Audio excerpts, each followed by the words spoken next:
नमो खण्डमण्डलाकारं व्याप्तं येन चराचरं तत्पदं दर्शितं येन तस्मै श्रीगुरवे नमः। गुरुर्ब्रह्मा गुरुर्विष्णु गुरुर्देवो महेश्वर गुरुर्साक्षात् परब्रह्म तस्मै श्रीगुरवे नमः। ध्यानमूलं गुरोर्मूर्ति पूजामूलं गुरोर्पदम् मन्त्रमूलं गुरोर्वाक्यं मोक्षमूलं गुरोर्कृपाम्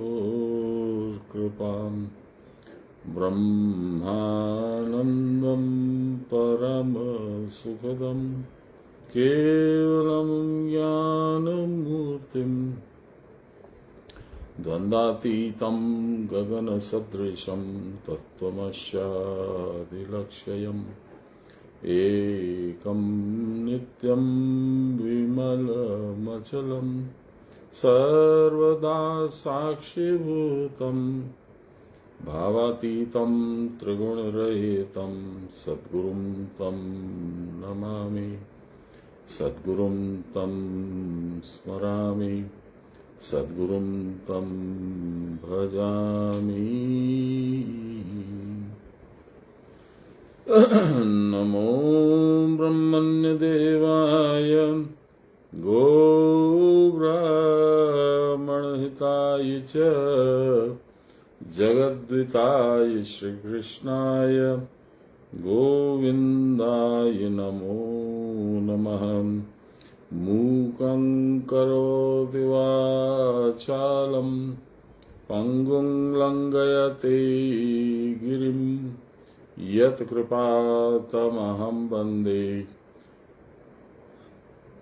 परमानन्दमाधवं। नमो श्री ब्रह्म विद्यां योगशास्त्रे नमः। श्री गुरुचरणकमलेभ्यो नमः। श्री कृष्णाय नमः। 1 minute।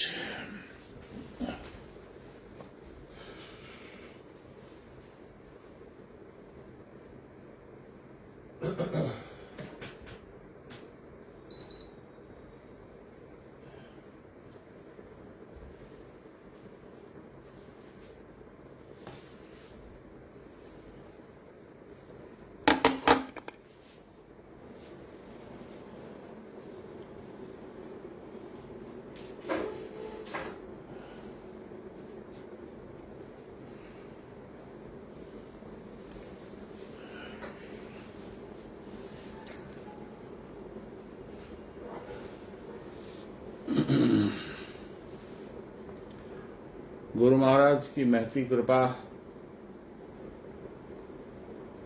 हम लोगों पे, उनकी आशीर्वाद मुद्रा, माँ का स्नेह प्यार आशीर्वाद कृपा अवर्णनीय है, अचिंतनीय है। किस फॉर्म में, कहां पर, किस तरीके से आहिस्ता से बिना कोई आवाज किए मदद कर जाती है। ये सबसे बड़ी मदद जो है वो यह है जो श्री रामचंद्र जी ने शबरी मैया को अपने दूसरी भक्ति में बताया था। पहली भक्ति तो संतन के संगा, वो तो हो गया, गुरु महाराज का साथ मिल गया। दूसरी भक्ति रति प्रभु कथा प्रसंगा, ये जो हम लोग गीता पाठ करते हैं। कल की ही बात है, मां से बात हो रही थी तो मां ने कहा कि जब तक गीता पाठ नहीं करोगे तब तक साधन में क्या कर रहे हो तुमको पता कैसे चलेगा। छोटी सी बात है और कितनी गहरी बात है। मैं हरदम से बोलता आ रहा हूं कि गीता साधक का ऑपरेटिंग मैनुअल है।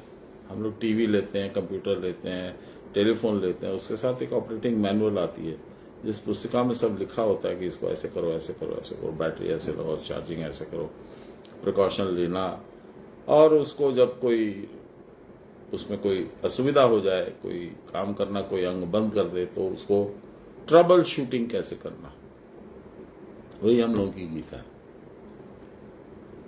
साधन में कोई कोई ऐसे भाग्यवान है जिन्होंने पिछले जन्म में भी साधन पाया था और इस जन्म में भी छोटी उम्र में पा गए और अब तक कर रहे हैं, पर ऐसे भाग्यवान दुर्लभ हैं, जल्दी होते नहीं। तो उनको तो मालूम है, लेकिन जिन्होंने पहली बार इस जन्म में साधन लिया है या बहुत ज्यादा लगाव के साथ, झुकाव के साथ अभ्यास नहीं करते हैं, उन लोगों के मार्गदर्शन के लिए ये हम लोगों की गीता है। कल मैं मंदार में भी किसी से बात कर रहा था, देवू पंडित हैं मंदार में, बहुत पुराने परिचित हैं।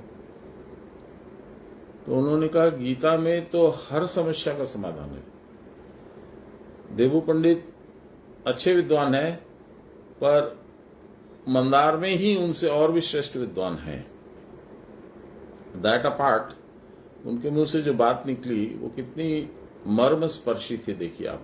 उन्होंने कहा कि आप क्या समझते हैं, अर्जुन को जो गीता उन्होंने सुनाई वो सिर्फ अर्जुन के लिए थी।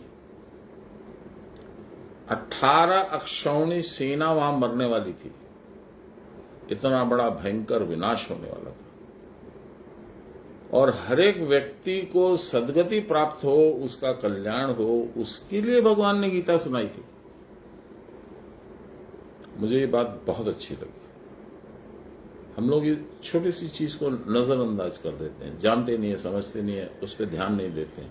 तो देखिए कितनी सुंदर बात है। भगवान को क्या नहीं मालूम था, सब कुछ मालूम था।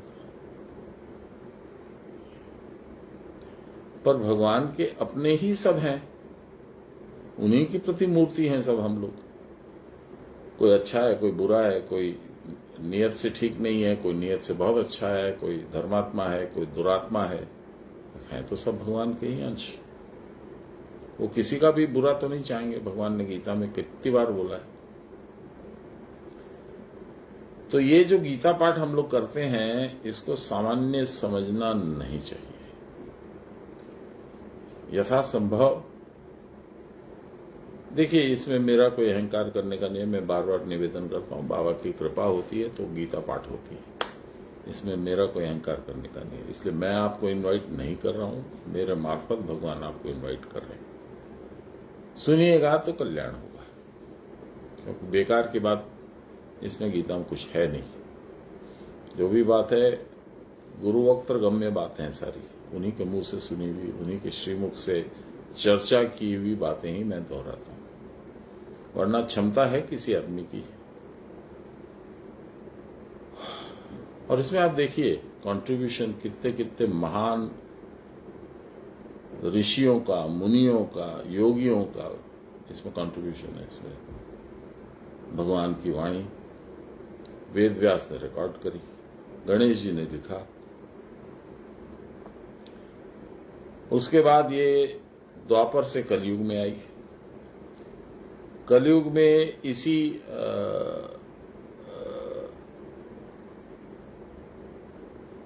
क्या कहिएगा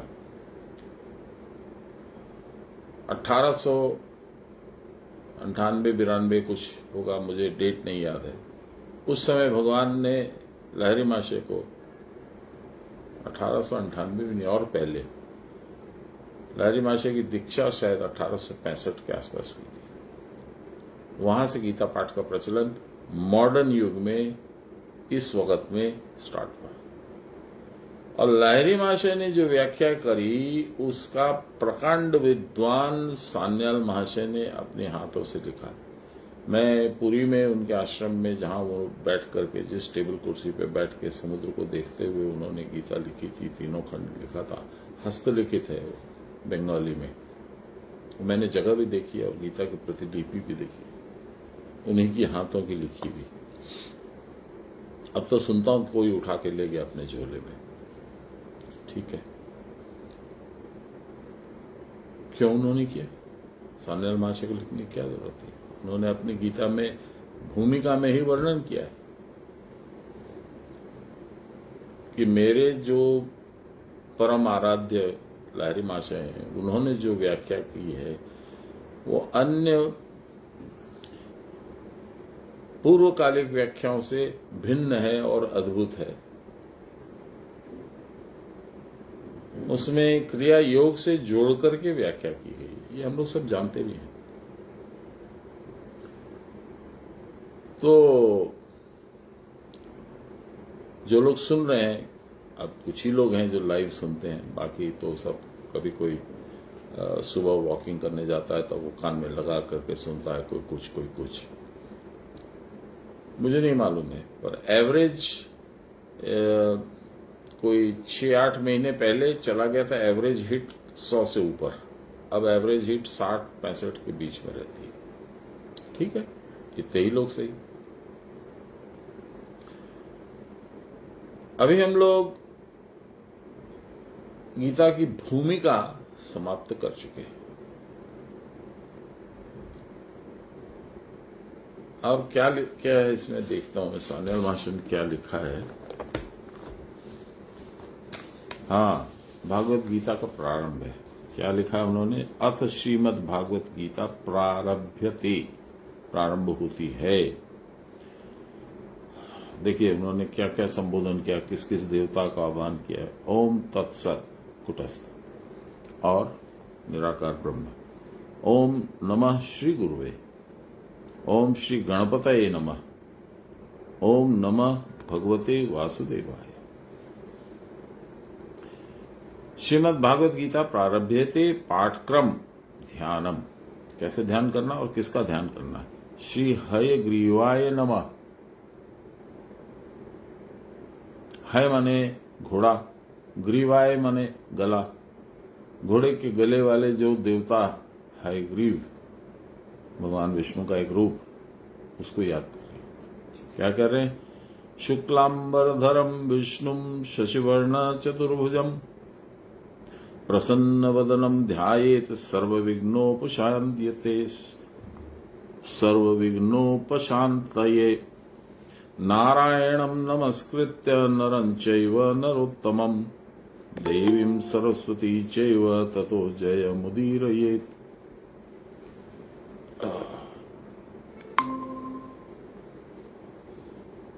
व्यासं वसिष्ठनप्तारं शक्ति पौत्र कल्मषं पराशरात्मजं वंदे शुकतातं तपोनिधिं।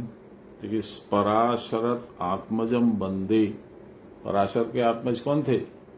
उनके पुत्र शुक, जिन्होंने भागवत पाठ सुनाया था परीक्षित को। व्यासाय विष्णु रूपाय व्यास रूपाय विष्णुवे। व्यास ही विष्णु रूप है और विष्णु रूप ही व्यास है। नमो वै ब्रह्म विद्धये वासिष्ठाय नमो नमः। अर्चतो वदनो ब्रह्मा द्विबाहु परा परो हरि अभालोचन शंभुर्भगवान वादरायणी। अब संस्कृत में है इसलिए मैं संस्कृत को नहीं पढ़ता हूं, जो हिंदी में है वही पढ़ता हूं। श्रीमद् भागवत गीता रूपी मंत्रमाला के भगवान वेदव्यास ऋषि हैं। अनुष्ठुप छंद है, श्री कृष्ण परमात्मा देवता हैं, जिनके लिए शोक करने की आवश्यकता नहीं है, उनके लिए तो तुम शोक करते हो और आत्मा के संबंध में अपनी अज्ञता भी प्रकट करते हो, फिर भी पंडितों की तरह बातें करते हो। ये द्वितीय अध्याय के 11वें श्लोक की व्याख्या है। इसी को सान्याल महाशय ने कहा है कि ये गीता का बीज है। बीज मीन्स सीड, जहां से गीता नामक पौधा, आशीर्वचन वाला पौधा, भगवान की वाणी रूपी पौधा जो सबको अमृत फल देता है, वह प्रकट हुआ इसी बीज से। यही लिखा ही है, यही इस मंत्रमाला का बीज है। सब प्रकार की धर्म अधर्म अनुष्ठान विधि की दास्ता को छोड़कर एकमात्र मेरे शरण खो जाओ। ये 66 नंबर श्लोक है 18वें अध्याय का। सर्वधर्मान् परित्यज्य मामेकं शरणं व्रज अहं त्वां सर्वपापेभ्यो मोक्षयिष्यामि मा शुच। मेरे ऊपर दृढ़ विश्वास कर, मुझ में आत्मसमर्पण करने पर मैं तुमको सब पापों से मुक्त कर दूंगा। ये उसी श्लोक की व्याख्या है। तुम शोक मत करो। यही इस मंत्रमाला का कीलक अर्थात आश्रय भगवान श्री कृष्ण की प्रीति के लिए ही गीता का पाठ किया जाता है।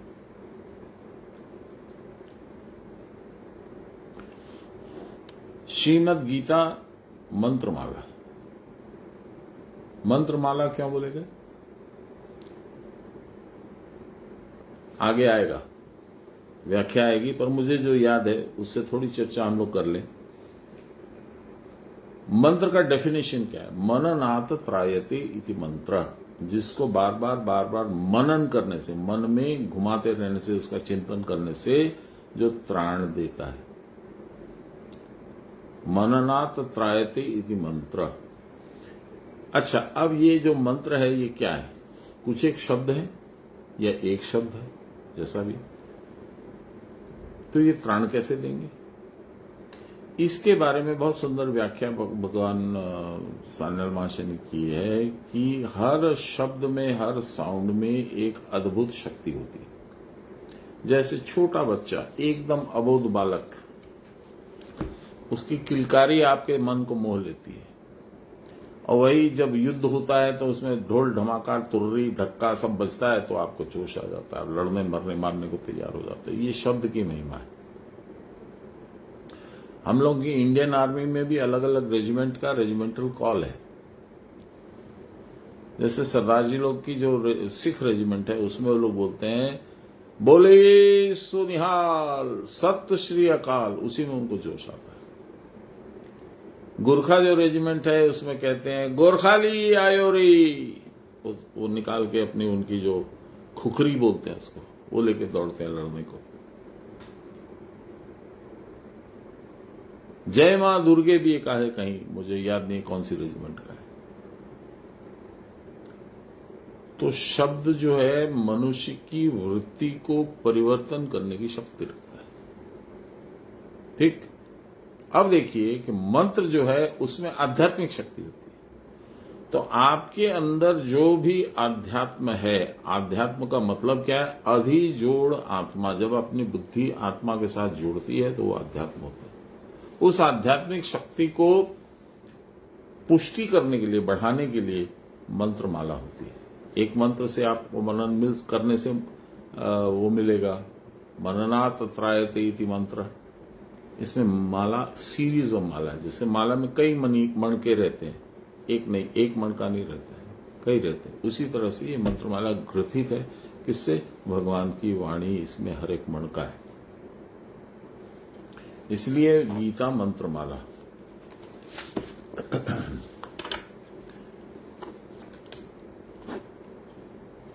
यहीं पे तो लिखा है, देख रहे हैं हम, श्रीमद् भगवत गीता मंत्रमाला है। इस विषय में मैं यहां कुछ आलोचना करना चाहता हूं। सान्याल बाबा बोल रहे हैं, श्रीमद् भगवत गीता एक मंत्र रूपी फूलों की माला है। माला में जिस प्रकार राशि राशि बहुत सारे फूल होते हैं, उसी प्रकार इनमें इन मंत्रों इतने मंत्र हैं कि इनकी संख्या नहीं हो सकती। माला के एक एक फूल में जैसे अनुपम सौंदर्य, अनुपम सुगंध होती है और हमारे चित्त को हर लेती है, उसी प्रकार शोभा से भरे, गंध से भरपूर अपूर्व मंत्रों की माला श्रीमद् भागवत गीता हमारे मन और प्राण को न जाने किस चिर विस्मृत, हम जो भूल चुके हैं। हम तो वही थे, अब हम किसी और का ताना बाना ओढ़ करके सोच रहे कि हम तो ये हैं।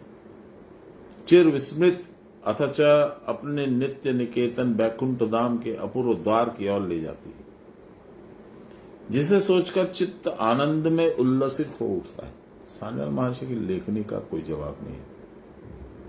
अब सुनिए, ध्यान से सुनिए, बड़ा सुंदर है। मंत्र किसे कहते हैं? क्या शास्त्र में तुमने इस विषय में कभी कुछ पढ़ा है, अथवा श्री गुरु के मुख से कभी सुनने का सौभाग्य प्राप्त हुआ है? यदि नहीं सुना है तो मैं संक्षेप में तुमको बताता हूं। ध्यान देकर सुनते जाओ और मन ही मन प्राणपण से धारण करो। जिसको मनन करने से त्राण मिलता है उसे ही मंत्र कहते हैं। मननात् त्रायते इति मंत्र। मंत्र भी एक प्रकार की वाणी है, परंतु साधारण वाक्यों के समान वे हमको बंधन में नहीं डालते। मंत्रों से किसी तरह का बंधन नहीं होता।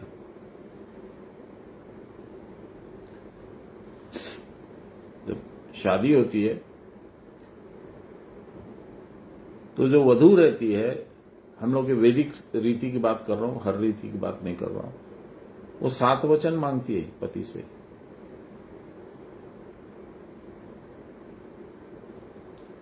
और वो 7 वचन जब बंध जाता है पति, हाँ ठीक है मैं ये भी मानूंगा, ये भी करूंगा, ऐसा भी करूंगा, ऐसा भी करूंगा, तब वो इधर से इधर आती, इधर से इधर आती। इधर दाहिने साइड में क्या है? शक्ति रूपा। बाएं साइड में क्या है? निवृत्ति रूपा। इधर वृत्ति रूपा, इधर निवृत्ति रूपा। नहीं तो वो आती नहीं है, तो बंधन हुआ ना एक तरह का। तो ये साधारण वाणी की बात हो रही है। मंत्रों के बारे में क्या लिखते हैं बाबा, देखते हैं। शिशु की मधुर तुतलाहट से लेकर प्रियजनों के प्रेमपूर्ण आलाप तक सब हमारे चित्त को न जाने कितने सुदृढ़ बंधन में जकड़ लेते हैं। हमारी चित्त नदी में शुभ अशुभ भावों की न जाने कितनी तरंगें निरंतर उठती रहती है। मन के इस विविध भावों को हम वाक्य के द्वारा ही तो प्रकट करते हैं। वाक्य सुंदरता से गठे जाए, सुंदरता से उसकी रचना की जाए तो वो कविता हो जाती है, भजन हो जाता है, गाना हो जाता है, शायरी हो जाती है। शत्रुता या मित्रता सब कुछ वाक्यों के द्वारा ही उत्पन्न होती है। संदेह है कि वाक्य के समान ऐसी महाशक्ति अन्य किसी वस्तु में भी है कि नहीं। हम संगीत से मुक्त होते हैं, वक्तृता से मुग्ध होते हैं, बोलने की क्षमता से, ग्रंथ पढ़कर मुग्ध होते हैं। मैं तो हो रहा हूं अभी सान्याल महाशय की भाषा सुनकर, कहानी सुनकर मुग्ध हो जाते हैं। परंतु ये सारी मुग्धकारिणी शक्तियां वाक्य में ही तो रहती हैं।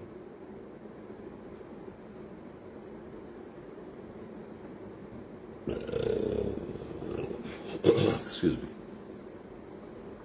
वाक्य का मूल क्या है? प्राण शक्ति। अच्छा, एक और बात है, शब्द या यूं कहिए आवाज, वो गुण है विशुद्धाक्य चक्र का। यानी जब आप शरीर के ऊपर जा चुके होते हैं, करीब करीब ऊपर वाले तल्ले में पहुंच चुके होते हैं, ये वाक्य द्वारा बद्ध होकर प्राण को नाना प्रकार के संस्कारों में अटका देता है। परंतु यह है वाक्य की बहिर्मुखी शक्ति। उसकी एक अंतर्मुखी शक्ति भी है। उसके द्वारा हम बंधन में नहीं पड़ते, बल्कि बंधन से छूट जाते हैं।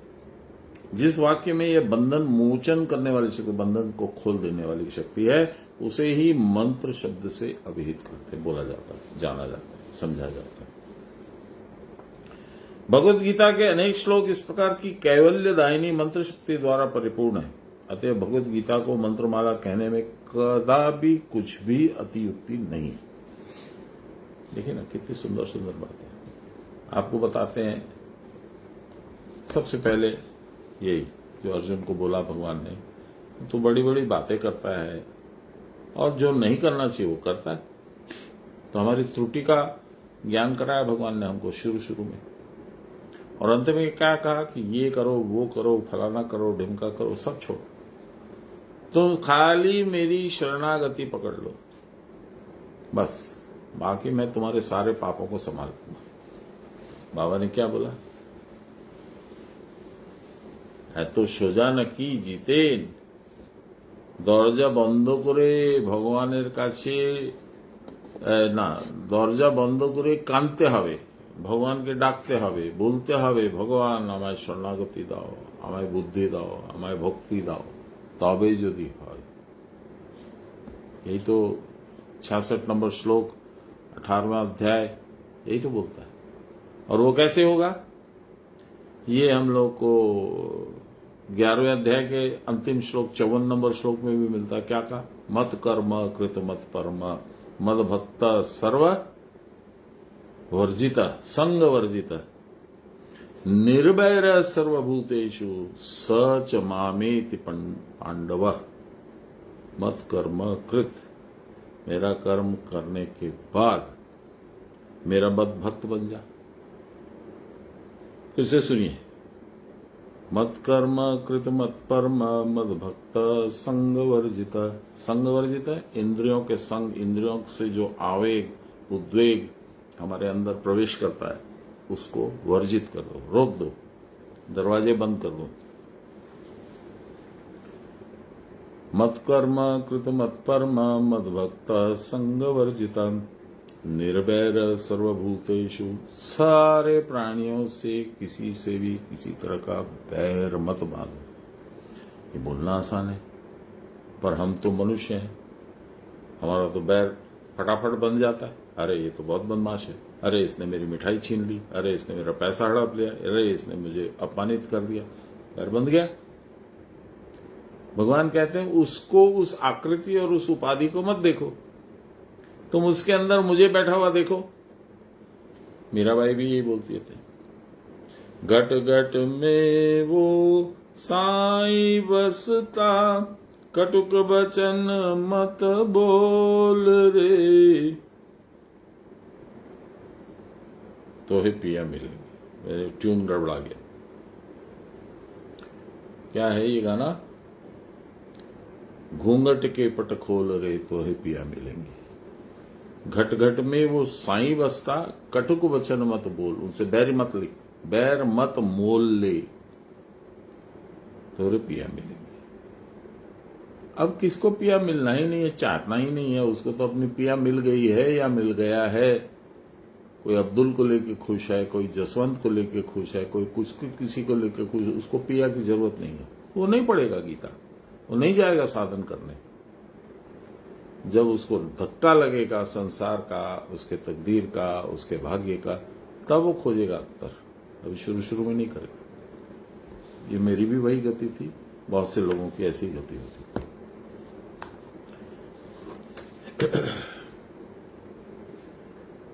भगवत गीता अनेक श्लोक, भगवत गीता के अनेक श्लोक इस प्रकार की कैवल्यदायिनी मंत्र शक्ति से परिपूर्ण है। अब जैसे वो बताया आपको, मत कर्म कृत मत परम, बड़ा पावरफुल मंत्र है। एक जगह है, मन मना भव मद भक्त मद्याजी माम नमस्कुरु। अतः भगवत गीता को मंत्रमाला कहने में कुछ भी अतियुक्ति नहीं है। उन सारे मंत्रों की दीक्षा है, साधना है। उपयुक्त गुरु के सन्निकट उन मंत्रों का साधन कौशल जानकर साधना करने से जीवन कृतार्थ होता है। हर स्टेज का अपना अलग मंत्र है। ये आप लोगों, बहुत लोगों को नहीं मालूम है, मैं बता देता हूं। मंत्रों का रहस्य भारतवर्ष के सिवा अन्य किसी देश में इतना परिस्फुट नहीं हुआ है। यही कारण है कि आध्यात्मिक संपद में भारत समस्त विश्व में सर्वापेक्षा समृद्धिशाली है, रिचेस्ट ऑफ ऑल। बड़े ही दुख की बात है कि आज हम विजातीय शिक्षा ग्रहण कर मंत्र शक्ति का अनादर करना सीख गए। You see, I'm educated in a convent school.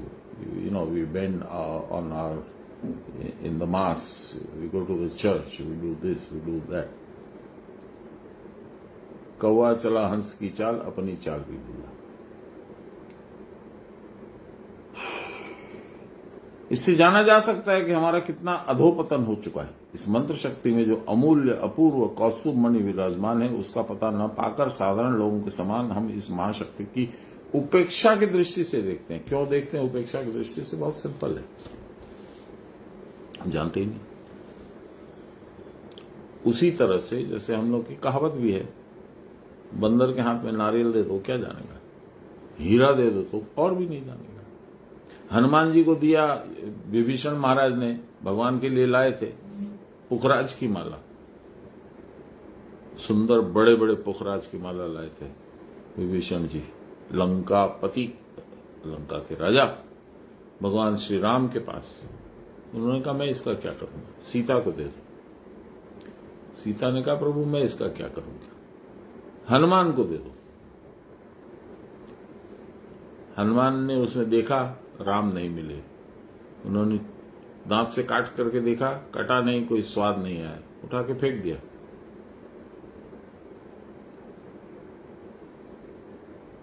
Vibhishan नाराज हो गए, उनके ईगो में पंक्चर हो गया। तो बोले ये क्या किया हनुमान जी आपने? बोले जिसमें राम नहीं उसका मेरे पास क्या काम? तो बोले आपके अंदर भी राम है क्या? एक जरा सी बात में सीना खोल के दिखलाया, पूरा राम दरबार बस रहा था। ये कथा है, लेकिन इसका तात्पर्य आप समझ रहे हैं। हम लोगों के अपने घर में हमको सुलभ है मंत्रमाला, गीता, साधना, पर हम लोग इंटरेस्टेड नहीं। We are too busy doing nothing. महाप्रणाम देवेन। तो नतीजा एक ढाक के 3 पात, वहीं फंसे रहोगे। पुनरअपि जन्मम पुनरअपि मरणम भज गोविंदम मूढ़मते। बार बार आओगे जाओगे, समझ नहीं पाओगे कि मैं इतना कष्ट क्यों पा रहा हूं, क्योंकि कभी गुरु के सामने झुके नहीं, गुरु के पास गए ही नहीं, कौन समझाएगा?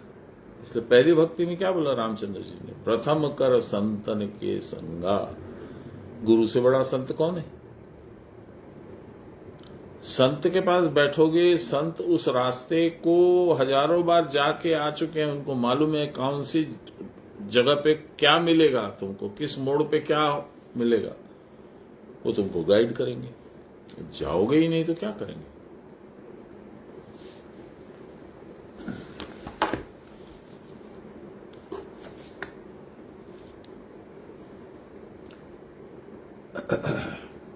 भाइयों, बंधुओं, एक बार तुम लोग अपने घर की ओर ताको। देखो तुम कितनी अमूल्य संपत्ति के अधिकारी हो। वो कॉन्वेंट एजुकेशन में नहीं है, वो ईरान में मेडिसिन पढ़ने गए, उनके पास नहीं है। वो इंग्लैंड में पढ़ने गए, मेरे अपने रिश्तेदार गए, मेरी अपनी बच्ची गई है, मुझे बिल्कुल नहीं पसंद था लेकिन गई। पीयर प्रेशर इसको बोलते हैं। बाकी सब लोग जा रहे हैं, मुझे क्यों छोड़ते हो, मुझे क्यों वंचित करते हो? अच्छा बेटा तुम भी जाओ। तो हम तो यहीं पे अमूल्य संपत्ति के अधिकारी है, हमारे पास तो खजाना है। हम गांव में क्यों ढूंढ रहे हैं, बाजार में क्यों ढूंढ रहे हैं?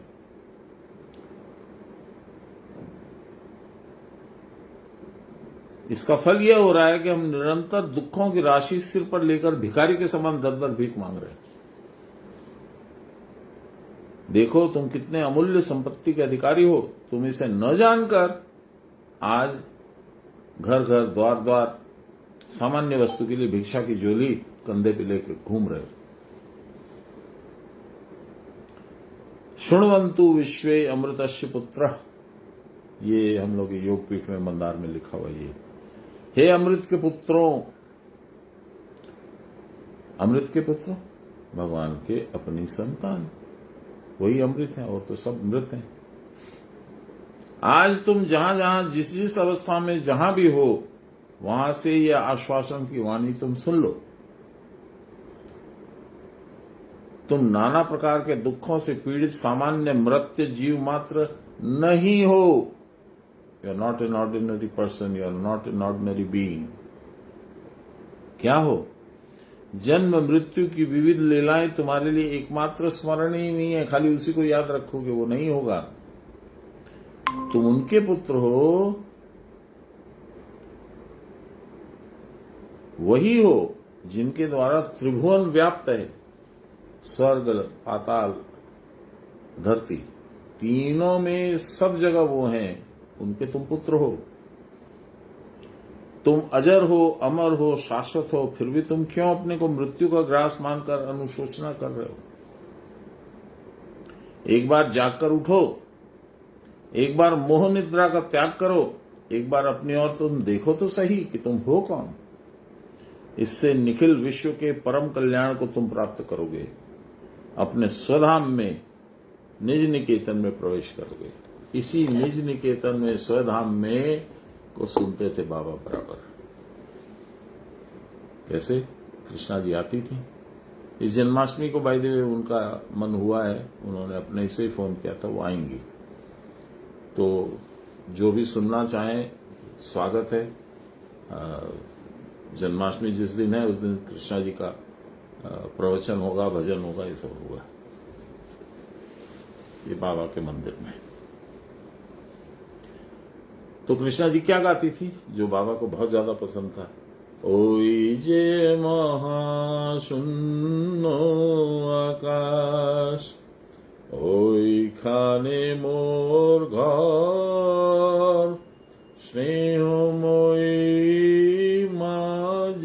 আমার বাড়িয়ে আছে কর। ওরে এমনি কিছু করে যারে আসবি না আর বারে বারে, হাসতে হাসতে যাবি ঘরে কেউ রবে না পর। ওই যে महाशून्य आकाश। भगवान आकाश रूप में ही रहते हैं सब जगह। ब्रह्माकाश सारी जगह में आकाश, हर चक्र में भी आकाश है।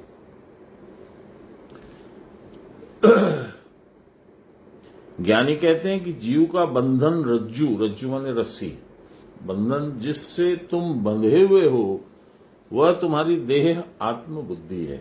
यह देह ही मैं हूं ऐसी सोच, देह आत्मबुद्धि।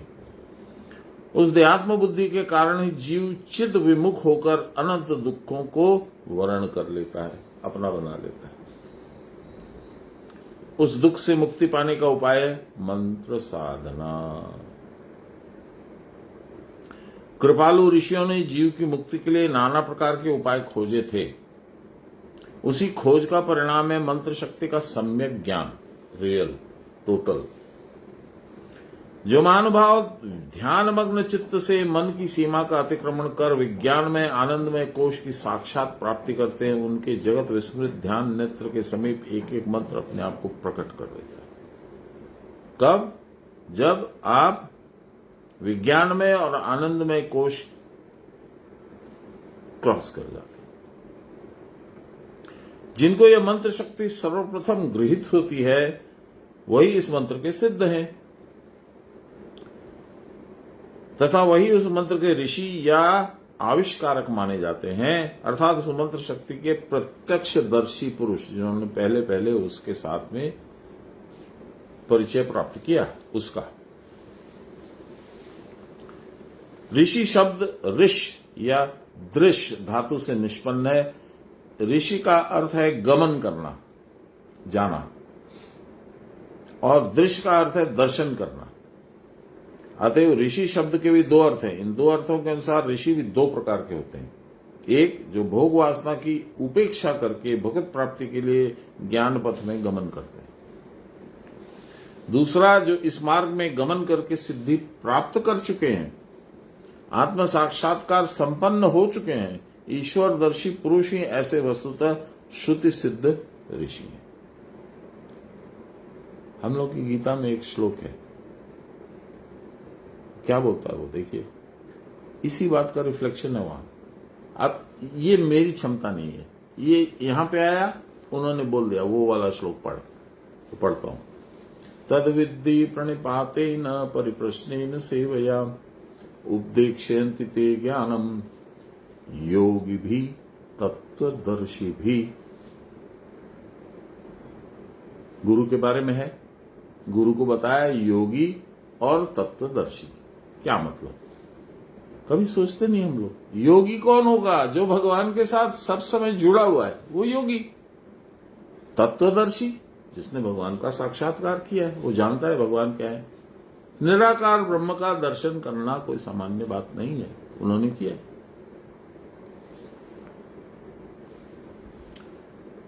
क्या बोला यहां पे? जो सिद्धि प्राप्त कर चुके हैं, इच्छा कुछ भी नहीं है उनकी, इच्छा को ओवरकम कर चुके हैं, सिद्धि।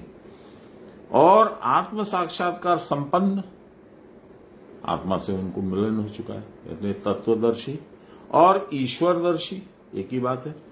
यही श्रुति सिद्ध ऋषि हैं। इस प्रकार के एक एक सिद्ध ऋषि वेद मंत्रों के दृष्टा हैं।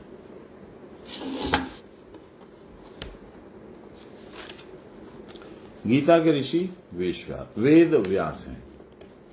इस गीता मंत्रमाला के ऋषि व्यास देव हैं। क्या बोल रहे हैं? वेद विभाग करने वाले मुनि विशेष को व्यास कहते हैं। वेद विभाग करने का मतलब क्या है? सब लोग स्कूल जाते हैं तो स्कूल में हिंदी की क्लास होती है, हिंदी का एक पीरियड होता है, इंग्लिश होता है, मैथ्स होता है, ज्योग्राफी होता है, जो कुछ भी एकाध इस तरह से। हमारे वेद में इसी तरह के बहुत सारे सब्जेक्ट कवर्ड हैं, लेकिन वो सारे सब्जेक्ट हैं भगवान की प्राप्ति के उपाय।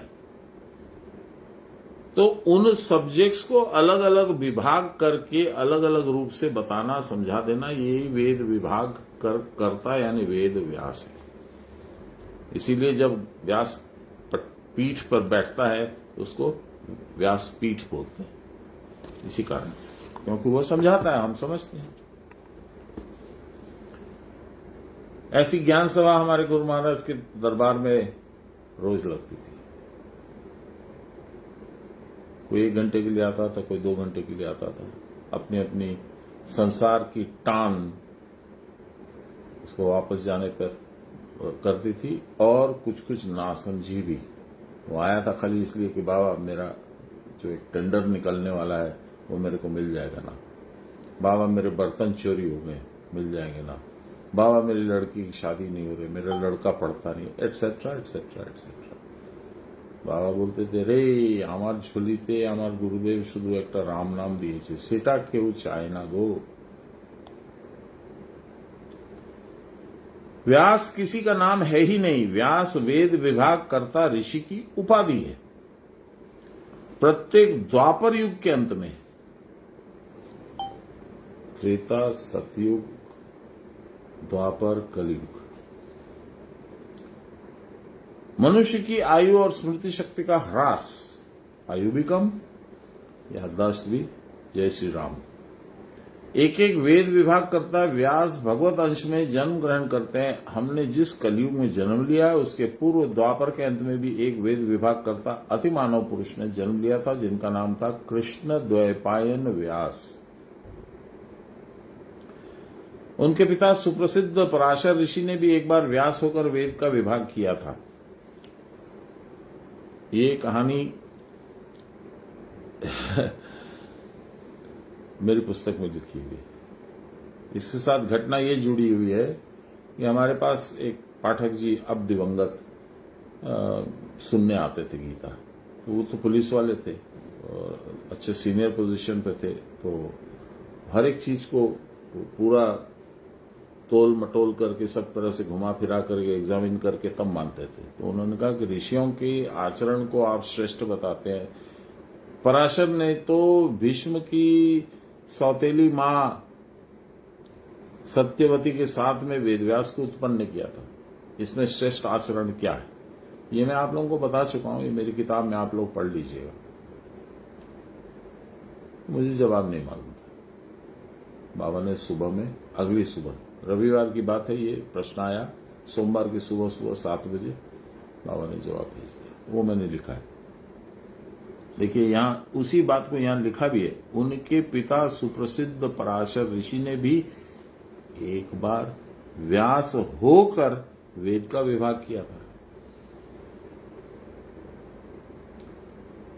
संस्कृत में 3-4 श्लोक है जो यहां फिट बैठते हैं। एक तो है पिता एव पुत्रो भवेत्, पिता स्वयं पुत्र बनता है, पराशर स्वयं वेदव्यास बने। परंतु जान पड़ता है कि कृष्ण द्वैपायन के समान व्यास और कभी कोई पैदा नहीं हुए। वह जिस प्रकार तप में अद्वितीय थे, वैसे ज्ञान भी, वैसे ही, इतना ही नहीं, इतने बड़े योगी, इतने बड़े भक्त, इतने बड़े दार्शनिक पंडित और कवि भारत में कभी पैदा नहीं हुए। दर्शन में, विज्ञान में, काव्य में, धर्मशास्त्र में, इतिहास में जहां भी उन्होंने हाथ डाला वहां ही सोने में सुगंध को उपस्थित कर दिया।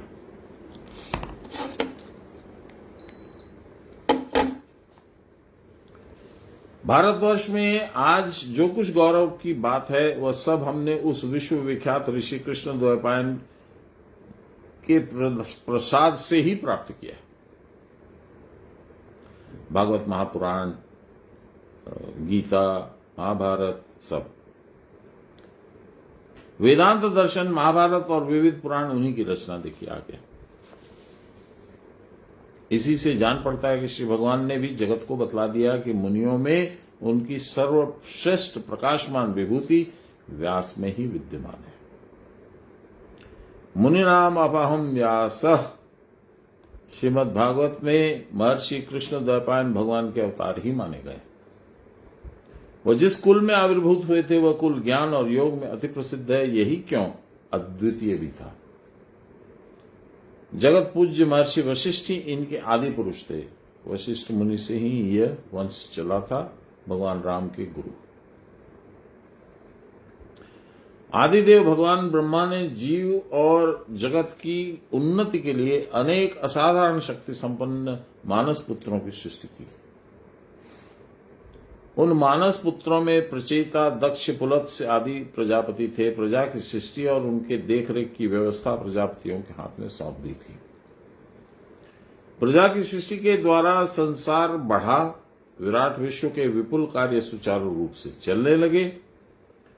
और विश्व का कार्यकलाप सुचारू रूप से चलने से ही काम नहीं चल सकता था। संसार और विश्व कार्य को चलाते चलाते देव और मानवों के चित्त संसारासक्त होकर कलुषित होने लगे।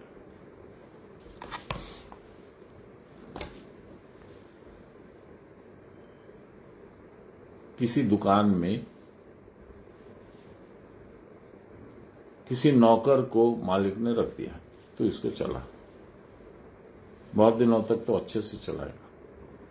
मालिक जब देख रहा है कि वो अच्छे से चला रहा है तो मालिक अपने आप को और अलग कर लेता है। थोड़े दिन में उस नौकर को, जो अब दुकान का मालिक सरीखा है, सब कोई जानते हैं कि यही इस दुकान का कर्ता धर्ता है, उसके मन में थोड़ा लालच आएगा। और अब वो जिस निष्ठा से काम करता था, अब वो उसमें स्वार्थ की दृष्टि आ जाती है। यही है कलुषित होना। और यहां से फिर व्यभिचार चालू होता है। फिर वो मालिक को ठगता है, कुछ पैसे उठा लेता है, कुछ सामान उठा लेता है। ये हम लोगों के जीवन में हर जगह मिलता है।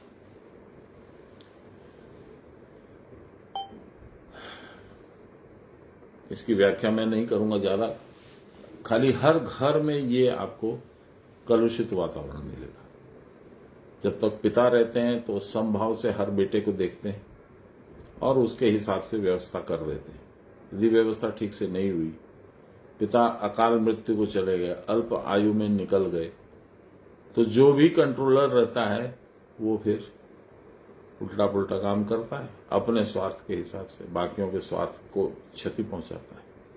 ये स्वाभाविक है, इसमें कुछ बोलने का करने का नहीं।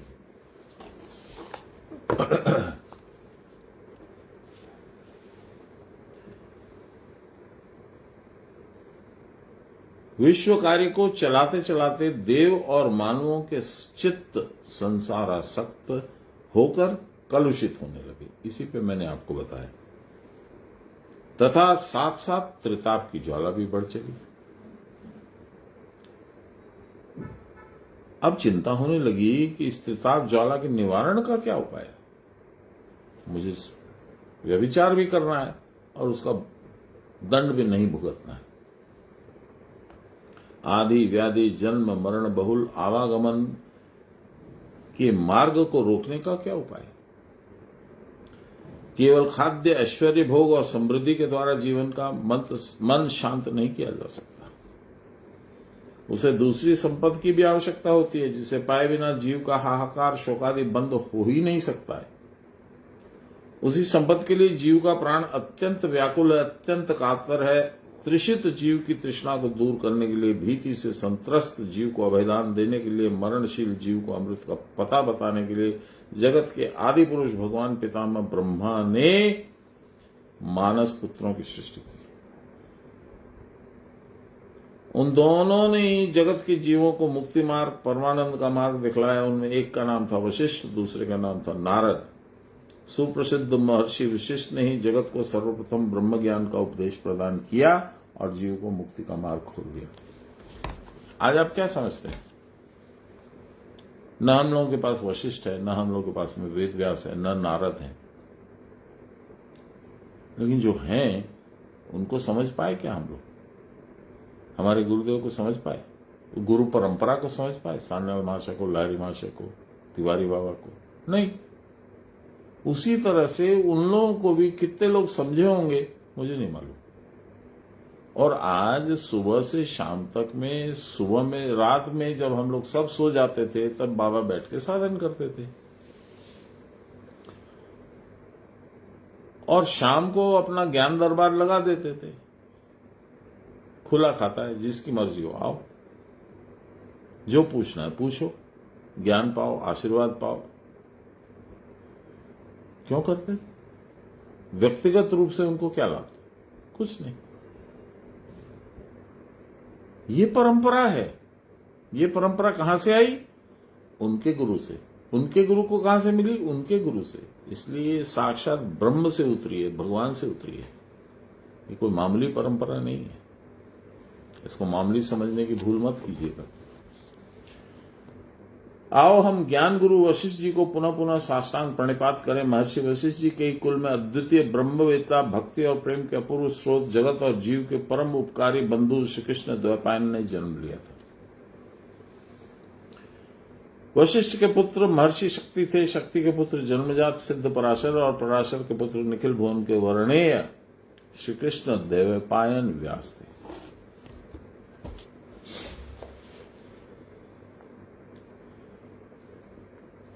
कल मां से मुलाकात हुई थी। मां ने बताया लाहिरी महाशय के शिष्य पंचानन भट्टाचार्य महाशय से दीक्षित थे बाबा के पिता। उनके एक भाई एक भाभी दीक्षित थे सान्याल महाशय से। मेरे गुरु महाराज की बहुत इच्छा थी कि उनकी भी दीक्षा सान्याल महाशय से हो जाए, तो छोटी उम्र में बैठे भी उनको अपने गोद में भी बिठाए बाबा। सान्याल बाबा ने मेरे गुरु महाराज को अल्प आयु के समय में अपनी गोद में बिठाया और कान में मंत्र भी दिया, लेकिन दीक्षा नहीं हुई। बाद में तिवारी बाबा की दीक्षा हुई। और उन्होंने जो परिश्रम करके वह स्थिति पाई है जो अकल्पनीय है, हम लोग तो उसकी कल्पना भी नहीं कर सकते। कितना विशद परिश्रम करते थे, वो साधन करते थे। एक दिन भी मैंने यदि साधन नहीं किया तो मेरा जीवन व्यर्थ गया, ये सोच थी उनकी। हम लोग बराबर बोलते थे, either I will gain the victory in the battlefield और आई शैल लूज माई लाइफ। करेंगे या मरेंगे, बराबर बोलते थे। ऐसे गुरु को पा करके यदि हमारे जैसा कोई मूर्ख उनकी अवहेलना करता है, उसका कौन सहायक हो सकता है? फिर भी उसको नहीं छोड़ेंगे बाबा, उसका भी कल्याण करेंगे।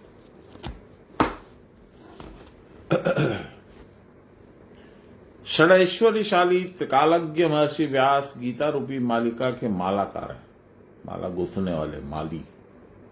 हिमालय में बद्रीनारायण के सन्निकट व्यास की तपश्चर्या का स्थान लोग आज भी दिखलाते हैं। बद्री विशाल के समान ही उस विशाल उत्तुंग हिमवर्षी वर्ष पर्वतमाला के बीच में महर्षि की तपभूमि आज भी मनुष्य के चित्त को विस्मित कर देती है। प्रकृति के विशाल गांधीर्यपूर्ण उस निर्जन स्थान में महर्षि के तपःपूत विशाल हृदय क्षेत्र में सर्वप्रथम उस विराट पुरुषोत्तम का प्रतिबिंब पड़ा और ज्ञानलोक से उनके हृदय स्थान को उद्भासित कर दिया। अति दुष्कर तप के प्रभाव से उनके हृदय में ज्ञान आलोक प्रज्वलित हो उठा। ये जो हम लोग वेदव्यास की बात पढ़ रहे हैं, मुझे तो गुरु महाराज की बात लग रही है। कहां डिफरेंस है?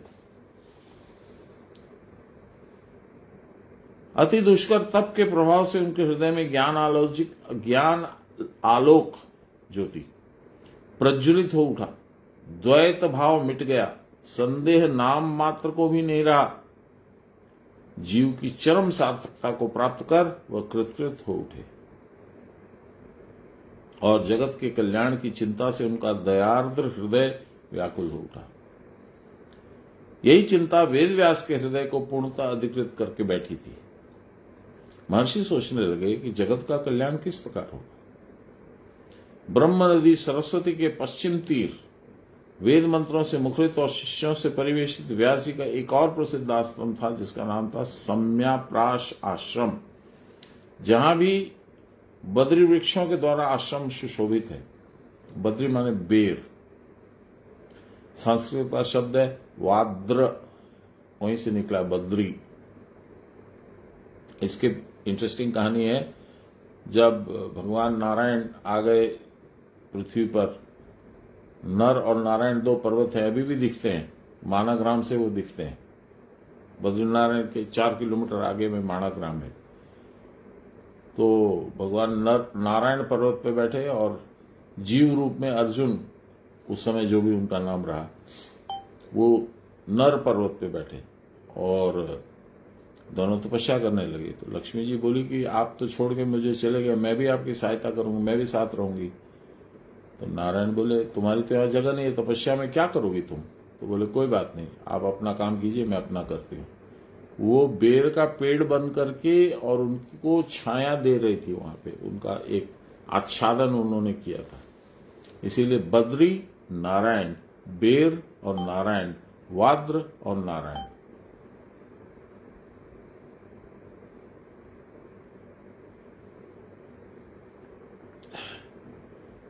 कहाँ गए थे? हाँ, अनेक शिष्यों से परिवेशित व्यास जी यहाँ गंभीर ध्यान में मग्न रहते थे। समय समय पर शिष्यों को शास्त्र और ज्ञानोपदेश देकर कृतार्थ करते थे। वहां ही नारद के साथ व्यास जी का सम्मेलन हुआ। ये किस्सा मैं जानता हूं, बाबा के मुंह से भी सुना हूं। मानो मणि और कांचन का संयोग उपस्थित हो गया। मणि माने हीरा, कांचन माने सोना। जगत और जीव को कृतार्थ करने के लिए मानो दो महापुरुष एक जगह एकत्रित हो गए। एक दिन व्यास जी जीवों के कल्याण के चिंतन में रत थे, तभी जीवों के उपकारार्थ उन्होंने बहुत से ग्रंथ रचे थे। वेदादि शास्त्रों का मंथन कर महाभारत की रचना भी की थी। अब देखिए, आप महाभारत को कभी एनालाइज करिए, चुपचाप बैठ के सोचिए। महाभारत में जो भी चरित्र हैं, जो भी कैरेक्टर्स हैं, they are all inside your body. कितना विचार, कितना तेज, कितनी सोच, कितनी गंभीर, क्या कहिएगा इसको, मंथन के बाद में महाभारत की रचना हुई होगी। अच्छा, अब महाभारत सच में हुआ कि नहीं हुआ ये नहीं मालूम, हुआ ही होगा।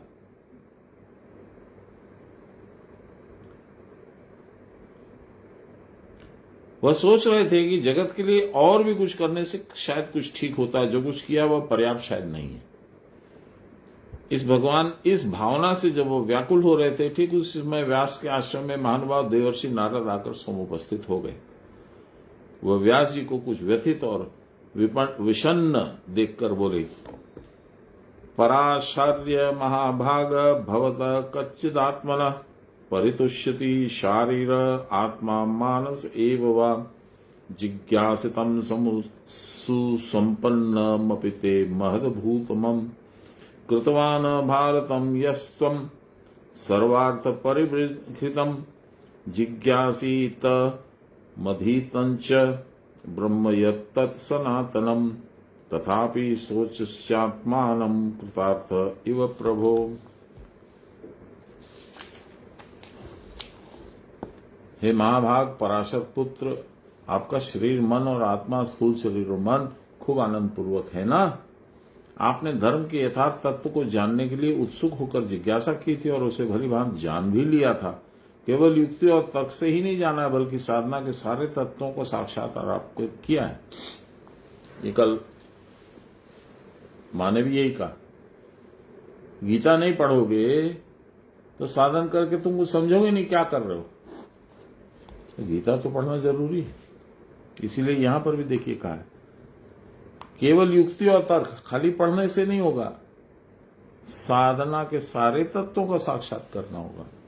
क्योंकि आपने सब प्रकार के ज्ञातव्य तथ्यों से भरपूर चतुर्विध पुरुषार्थ को सिद्ध करने वाला महाभारत नामक अद्भुत और अनुपम ग्रंथ रचा है। आपने अपनी प्रतिभा के प्रभाव से नित्य सत्य ब्रह्म के संबंध में विचार किया और स्वयं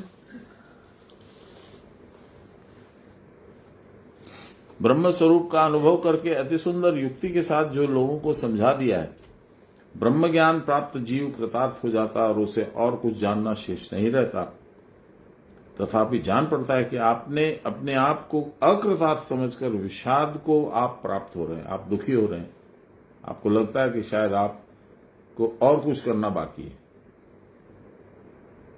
इसका कारण क्या है? यह सुनकर व्यास जी बोले, आपने ठीक ही समझा है। मैंने बहुत तपस्या की है, अनेक शास्त्रों का अनुशीलन किया है, परंतु तथापि नात्मा परितुष्यते में, फिर भी मेरी आत्मा संतुष्ट नहीं है।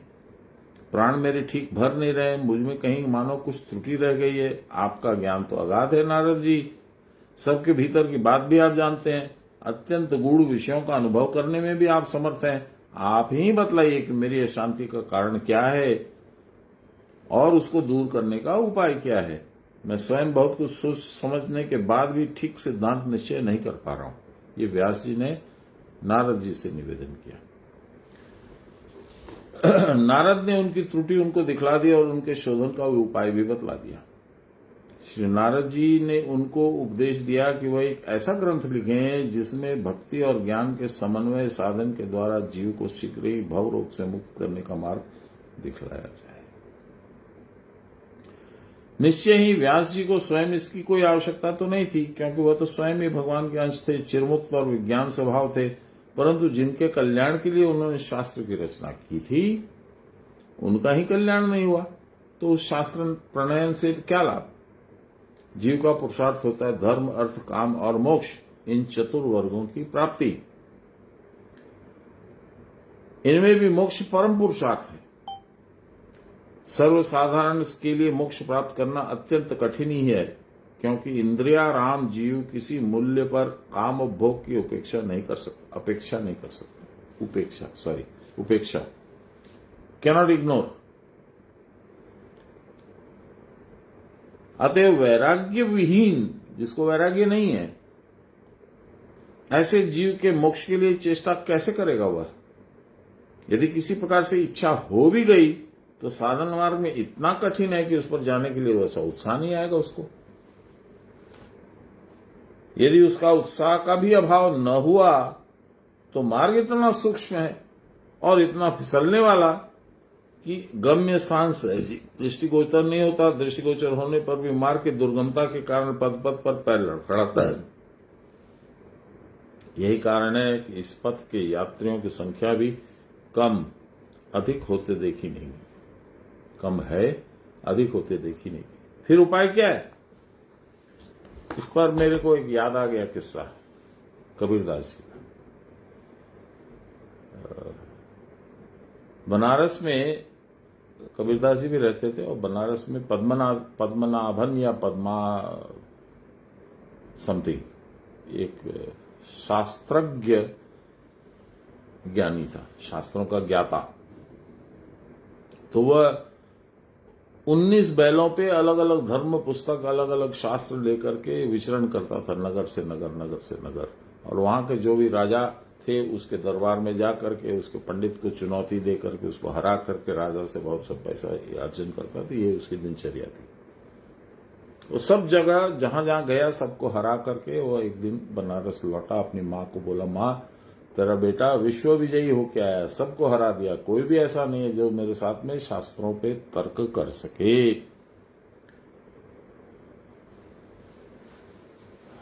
वेंकटेश पद्मनाभन ऐसा शायद उसका नाम था, जो भी है, नाम याद नहीं मुझे। बनारस में वो कबीर जी के पास आया तो उसकी कबीर जी की लड़की ने उनको पानी पिलाया। वो एक मूर्ति है, 2-3 बैल है, 19 बैल तो वहां बनाने का मतलब नहीं था। 2 बैल है, वो पानी पी रहा है और कबीर जी की लड़की पानी पिला रही है। ये मैंने देखा है। तो वो उसकी माँ कुछ बोली नहीं, बोले तू भूख लगी होगी, थका होगा, खाना खा ले, फिर सो जा थोड़ी देर।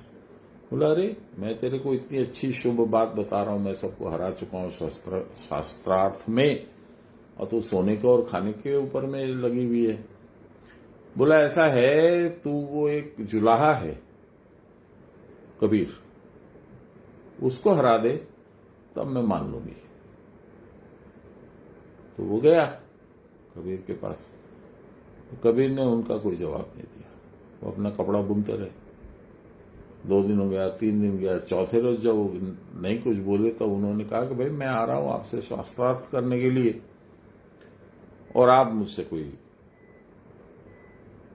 जोड़ते ही नहीं है, टाका ही नहीं जोड़ते, आप बताते ही नहीं है, कुछ बात ही नहीं करते। बोले मैं क्या करूं, ये मेरा काम का जगह है, यहां शास्त्रार्थ की जगह नहीं है। शास्त्रार्थ करना है तो मेरे घर पे आइए। तो बोले आपके घर का क्या पता है? बोले मेरे घर का रास्ता इतना सकड़ा है कि पपील के पैर भी फिसल जाते। पपील माने चींटी, चींटी भी उस पर नहीं चल पाती। कौन सा वो रास्ता? हेली मारी निर्गुण सीढ़ी बड़ी सांकरी रे, वहां तो चढ़ो नहीं जाए है। वही वाली सीढ़ी, वही वाला रास्ता, वही वाला घर। तो आप वहां कैसे पहुंचोगे महाराज? आपको तो खुद को भी जाना है, आपके 19 बैल भी जाएंगे जिनमें शास्त्र ग्रंथ रखे हुए हैं। फिर भी आइए।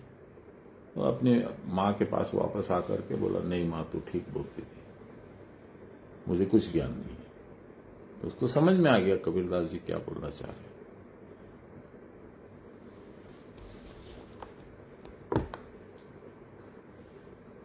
भक्त कबीर तुलसीदास जी कहते हैं, जीव हृदय तम मोह अभिषेकी, ग्रंथ छूट किमि परई न देखी।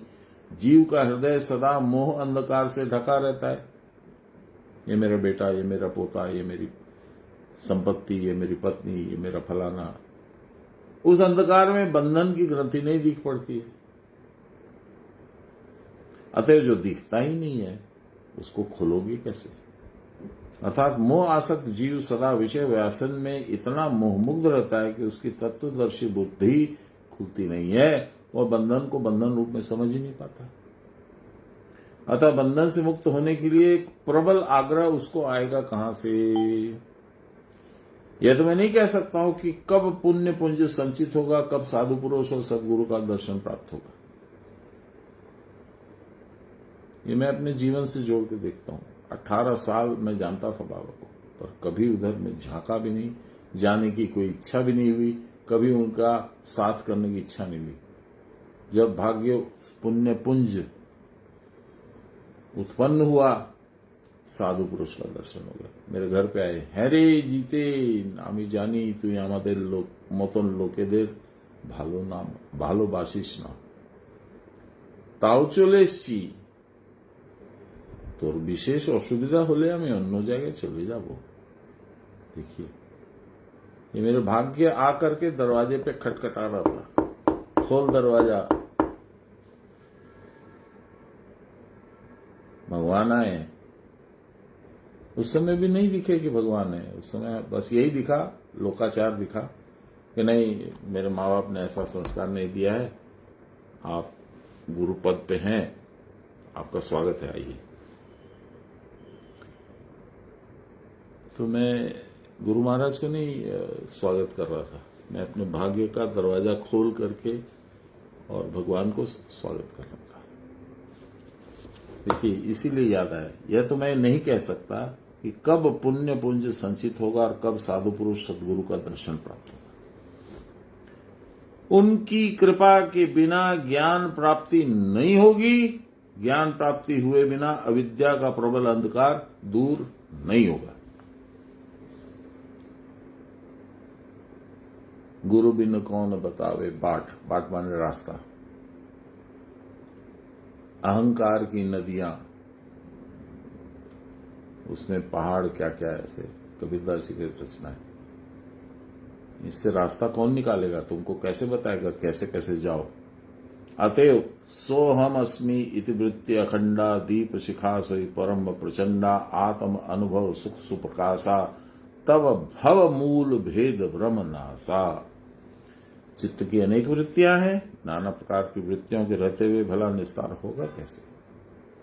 सोहम अस्मि, यह वृत्ति जब अखंड भाव से प्रवाहित होगी, without disturbance, continuous, non stop, तब तत्व ज्ञान का दीप जलेगा।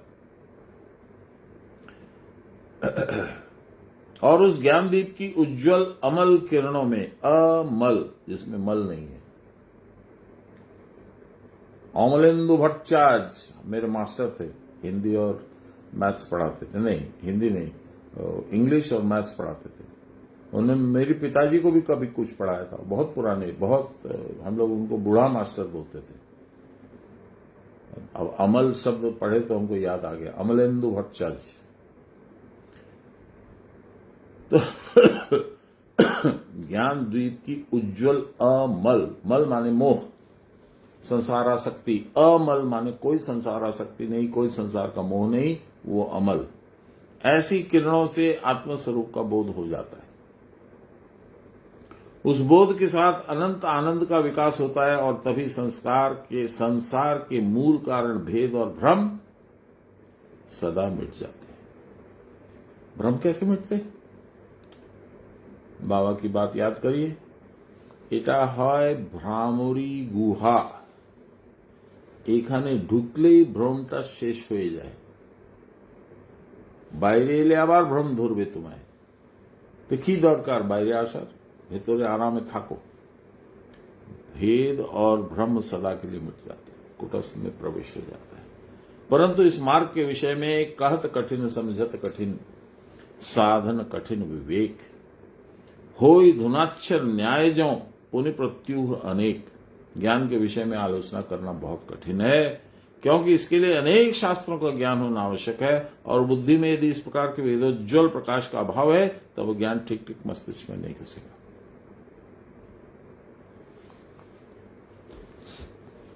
बाबा के चरण स्पर्श करके मैं एक छोटी सी बात यहां निवेदन करता हूं। बाबा ने लिखा कि इसके लिए अनेक शास्त्रों का ज्ञान होना आवश्यक है। जी है, लेकिन वो ज्ञान हमको शास्त्रों को पढ़ के नहीं आएगा, गुरु चरणों में बैठने से आ जाएगा, क्योंकि सारे शास्त्र उनमें समाहित है और तुम्हारी जितनी क्षमता, उस क्षमता के अनुरूप वो जांच करके, भांच करके, सोच करके तुमको देते रहेंगे फीड। जैसे रोज एक सुबह टैबलेट, एक शाम को टैबलेट लेते हैं ना, ऐसे जितने दिन जाओगे तुम्हारे को जितनी खुराक चाहिए उतनी खुराक को नाप तौल के तुमको देंगे। इसलिए शास्त्र पढ़ने की जरूरत नहीं, गुरु चरणों की जरूरत है।